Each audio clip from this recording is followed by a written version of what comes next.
নমস্কার, আমি মৌসুমি। কেমন আছেন আপনারা সবাই? আশা করি সবাই খুব ভালো আছেন এবং সুস্থ আছেন। যে যেখান থেকে আমার ভিডিওটা দেখছেন, বড়োদেরকে প্রণাম আর ছোটোদেরকে অনেক ভালোবাসা জানিয়ে আমি আমার আজকের ভিডিও শুরু করছি। ঘড়ির কাঁটায় এখন প্রায় 10:30। ওপরের সমস্ত কাজকর্ম সেরে স্নান সেরে নিচে এসেছি। আমার সোনা বাবার জলখাবারটা এবার বানাবো। এই দেখুন, আদরের ভাইয়ের গালে মশাতে একটু আদর করে দিয়েছে, তাই ডি ভাই আবার গালে বরফ লাগিয়ে দিচ্ছে। চলুন এবার আমি আমার সোনা বাবার জলখাবারটা বানাবো। তো আজকে জলখাবারে ওকে দেবো ডালিয়ার খিচুড়ি। তো একটু ডালিয়ার মুসুর ডাল নিয়ে নিয়েছি আর এখানে কিছু সবজি নিয়েছি। তো এখানে পেঁপে, গাজর আর আলু আছে। এখানে যে কোনো সবজি দেওয়া যেতে পারে, পটল, কুমড়ো, যেরকম সবজি ঘরে থাকবে সবই দেওয়া যেতে পারে। তো আমি আজকে শুধু এই কটা সবজি নিয়েছি। তো এরপর আমি ডালিয়ার খিচুড়িটা কুকারে বানাবো। তো তার জন্য কুকারে একটু বাটার দিয়ে সবজিগুলো দিয়ে একটু ভেজে নিলাম। আর হ্যাঁ, বাটারের মধ্যে একটু জিরে ফোড়ন দিয়েছিলাম। এখানে বাটারের বদলে ঘিও দেওয়া যেতে পারে, আবার সাদা তেলও দেওয়া যেতে পারে। আমি আজকে একটু বাটার দিয়ে বানিয়ে দিচ্ছি। তো যাই হোক, সবজিগুলোকে একটু নেড়ে নিয়ে আমি ডালিয়া আর ডালটা ধুয়ে রেখেছিলাম সেটা দিয়ে দিলাম। তারপর সেটা একটু নেড়ে নিয়ে একটু লবণ, একটু হলুদ দিয়ে এরপর জল দিয়ে দিলাম। এরপর বেশ কয়েকটা সিটি দিয়ে নেব, তাহলে খুব সুন্দর তৈরি হয়ে যাবে টেস্টি ডালিয়ার খিচুড়ি। তো এই ডালিয়ার খিচুড়িটা আমার সোনা বাবা মোটামুটি খায়, একদম খায় না তা না, খায়। তো আমার পুচকেটা যে খাবারই আমি দিই না কেন, সেই খাবারটাই খুব যে ভালো করে খায় তা না, সবটাই ওকে ঘুরিয়ে ঘুরিয়ে অনেক রকম ভুগিয়ে খাওয়াতে হয়। এই দেখুন, আমি খাওয়াতে বসেছি, তো কোনো মতে মুখে নিচ্ছে না। 2-3বার ট্রাই করার পর তারপর মুখে দিতে পেরেছি। তো এইভাবেই ওকে সমস্ত খাবার খাওয়াতে হয়। আর যে ফ্যানের হাওয়ায় আরামে বসিয়ে খাওয়াবো সেটা হয় না। এদিক ওদিক ঘুরিয়ে, কোলে নিয়ে এদিকে ঘুরিয়ে সেদিকে ঘুরিয়ে, পাখি দেখিয়ে, বিড়াল দেখিয়ে এইভাবে ওকে খাওয়াতে হয়। দেখুন, এইভাবে কিছুতেই আমি কিন্তু খাওয়াতে পারবো না। যখন ওকে কোলে নিয়ে নিয়ে ঘুরবো তখন ও মুখে নেবে খাবারটা। দেখেছেন কীরকম দুষ্টুমি করছে? যতবার মুখে দিতে যাচ্ছে ততবার মুখটা ঘুরিয়ে নিচ্ছে। তো প্রত্যেকটা খাবারই ও এই রকমই করে। যে খাবারটাই ওকে খাওয়াতে যায় না কেন, সেই খাবারটাই ও এরকম করেই খায়। এই যে আমি পারলাম না, এবার ওর বাবা নিয়েছে খেতে। দেখুন, ও আবার হাত দিয়ে চামচটা সরিয়েই দিচ্ছে, কীরকম দুষ্টুমি করছে দেখুন, কিছুতেই খাবে না। তো শেষমেশ আমি সে কোলে করে ঘুরিয়ে ঘুরিয়ে তারপরে খাওয়ালাম। এইভাবে ফ্যানের হাওয়ায় বসিয়ে ওকে খাওয়ানোই গেল না। তো আজকে রান্না করব মাছ। তো মাছটা কালকে এনেছে বাজার থেকে, তো ফ্রিজে ছিল, আমি আবার বার করে নিচ্ছি। যে কটা আমার লাগবে সে কটা নিয়ে নিচ্ছি, বাকিগুলো আবার ফ্রিজে রেখে দেবো। আর আমার সোনা বাবার জন্য এনেছে বোয়াল মাছ, তো সেই মাছটা ওকে দেবো দুপুরবেলায়। একটা দিদিভাই আমাকে কমেন্টে জিজ্ঞাসা করেছে যে আমার ছেলের ওজন কত। তো 15 মাস বয়সে আমার ছেলের এখন ওজন 9.5 কেজি। সেই দিদিভাইয়ের নামটা আমি এখন মনে করতে পারছি না। তো দিদিভাই যদি ভিডিওটা দেখো, আমার এই ভিডিওটা দেখো, তাহলে তুমি তোমার উত্তর অবশ্যই পেয়ে যাবে। যদিও আমি কমেন্টে উত্তরটা লিখেও দিয়েছিলাম, তবুও আমি আর একবার বলে দিলাম। তো এরপর আজকে রান্না করব ঝিঙে পোস্ত। আর এখানে একটু আম কেটে রেখেছি, আমটা দিয়ে ডাল বানাবো। আর এই এত গরমে না, একটু পোস্ত, একটু ডাল, এগুলোই বেশ খেতে ভালো লাগে। টক ডাল আর কি। টক ডাল তো বেশ ভালোই লাগে খেতে। আর অন্য কিছু খেতে একদমই মন চাইছে না। যেমন ধরুন মাছ বা কোনো রকম রিচ খাবার একদমই খেতে ভালো লাগছে না, ইচ্ছে করছে না। কিন্তু তবুও মাছটা এনেছে, কালকে খেতেই হবে, তাই মাছটা আজকে ভাজাই করব, মাছের ঝোল বানাবো না। আর এই দেখুন, ঝিঙে পোস্ত করব। তো ঝিঙে পোস্তটা আমার মোটামুটি হয়ে গেছে।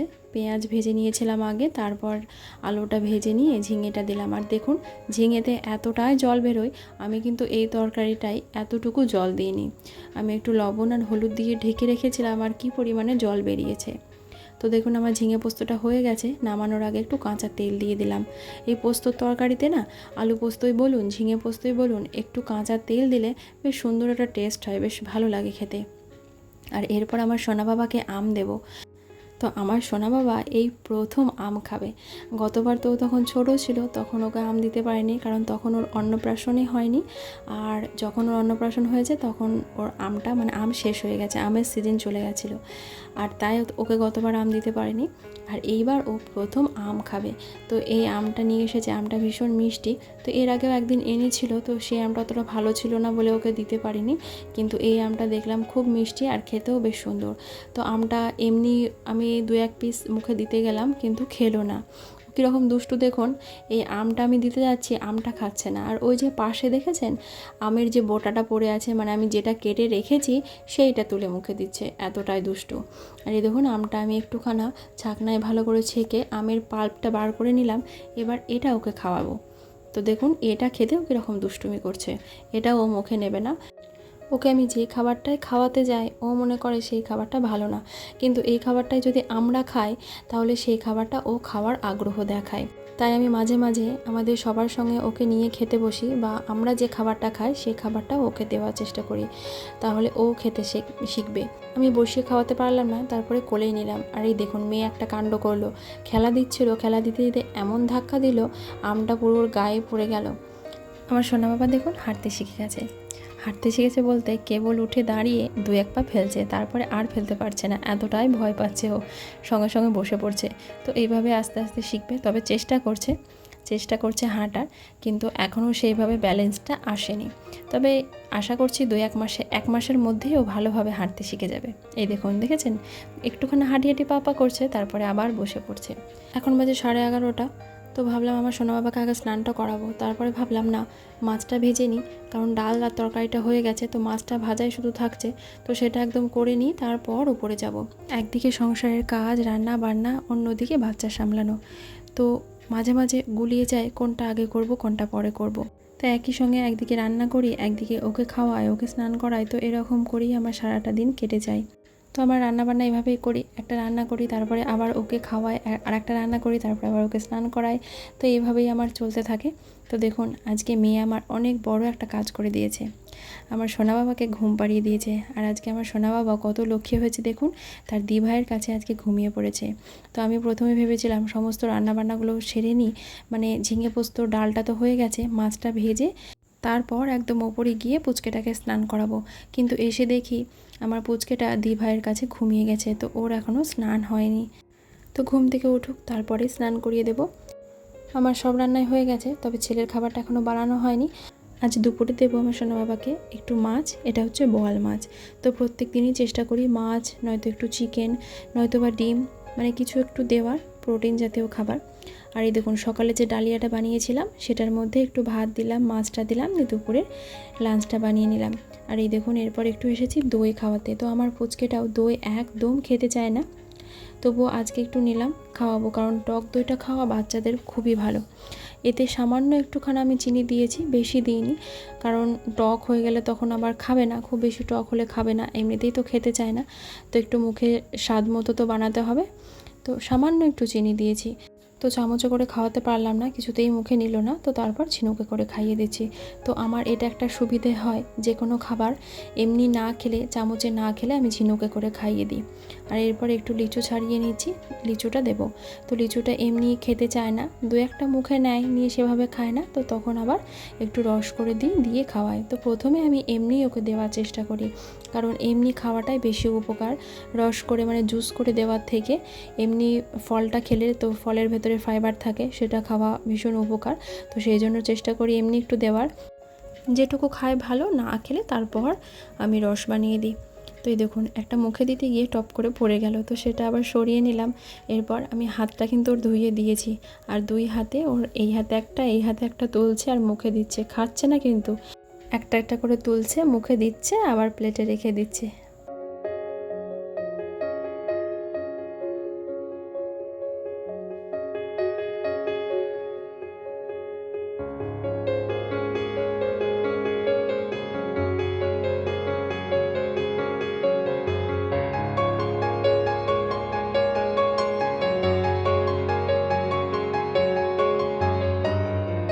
বন্ধুরা, আপনারা যারা এখন আমার পরিবারে এসেছেন, আমাকে দেখছেন, তাদের কাছে আমার অনুরোধ, আমার এই চ্যানেলটি যদি আপনাদের সাবস্ক্রাইব করা না থাকে তাহলে কিন্তু অবশ্যই সাবস্ক্রাইব করে পাশে থাকা অল বেল বাটনটা প্রেস করে দিবেন, আর একটা সুন্দর কমেন্ট করে জানাবেন যে আমার এই ভিডিওগুলো আপনাদের কেমন লাগছে। দেখুন আমার পুচকেটা গোটা লিচুটা মুখে পড়ে দিয়েছে। এগুলো কি ফুল বলুন তো? এগুলো হচ্ছে বকুল ফুল। তো সন্ধ্যাবেলা একটু বকুলতলায় গিয়েছিলাম প্রণাম করতে, আর এই সময় এত বকুল ফুল ফোটে, আর গাছের গোড়ায় এত সুন্দর হয়ে ফুল পড়ে থাকে, দেখতে অপূর্ব লাগে। একদম পুরো গাছের গোড়াটা সাদা হয়ে ফুল পড়ে থাকে, আর কি মিষ্টি তার গন্ধ, ভীষণ ভালো লাগে। বকুলতলায় গেলেই মনে হয় একটা আলাদাই ভক্তি চলে আসে। আমার সোনা বাবা অন্য কিছু খেতে না চাইলেও নান্নি খেতে ভীষণ ভালোবাসে। নান্নি মানে কি বলুন তো? নান্নি মানে হলো চাটনি, ওর ভাষায় চাটনিটা হয় নান্নি। তো আজকে আমার সোনা বাবার জন্যই চাটনি বানাবো। না না, আমার সোনা বাবার জন্য না, আমার মেয়েও খাবে, আমার মেয়েও খেতে ভীষণ ভালোবাসে। তবে এটা চাটনি না, আচার। তো আমার পুচকেরা যদি দেখে কারো পাতে আচার পড়েছে বা চাটনি পড়েছে, তাহলে তার লক্ষ্য সেটার দিকেই থাকে, চাটনি বা আচারের দিকে। আজকে একটু বাচ্চা দুটোর জন্য আচার বানাচ্ছি। তো এদিকে বেশ কয়েকটা বছর, মানে 3-4 বছর আমি আচার বানাইনি, কারণ আমার মেয়েও এর আগে অতটা খেতে ভালোবাসতো না। এর আগে যখন বানাতাম খেতো না, মানে অতটা ভালোবাসতো না, কিন্তু এখন বড় হয়েছে তো এখন বেশ ভালোই বাসে আচার খেতে। তো কামা বানিয়েছে, তাই আমাকেও বলছিল মামা তুমি একটু আচার বানিও, তাই আবার একটু আচার বানাচ্ছি। আর মশলাগুলো প্রথমে ভেজে নিলাম। মশলার মধ্যে নিয়েছি 5 ফোড়ন, গোটা জিরে আর গোটা সর্ষে। তো সেগুলো একটু ভালো করে কাঠখোলায় আগে নেড়ে নিলাম। তো সেগুলোকে গুঁড়ো করে মশলা হিসেবে দেব, সব শেষে দেব সেটা। তো আচার তো আপনারা সবাই বানান, আর আমি কিভাবে বানাই সেটাই চলুন একটুখানি আপনাদেরকে দেখাই। তবে আমি আচার বানানো শিখেছি আমার শাশুড়ি মা এবং কাকি শাশুড়ির কাছে। তো ওনারা বেশ সুন্দর আচার বানাতেন, ওনাদের কাছ থেকে আমি শিখেছি। ওনারা যেভাবে বানান সেভাবেই আমি বানাই। মশলাগুলো ভেজে নেওয়ার পর কড়াইতে সর্ষের তেল দিয়ে তার মধ্যে একটু 5 ফোড়ন দিয়েছিলাম। আর তারপর আমগুলো দিয়ে একটু ভেজে নেওয়ার পর গুড়টা দিয়ে দিয়েছি। আর এই গুড়ের মধ্যে আমটা সেদ্ধ করে নেব ভালো করে ফুটিয়ে।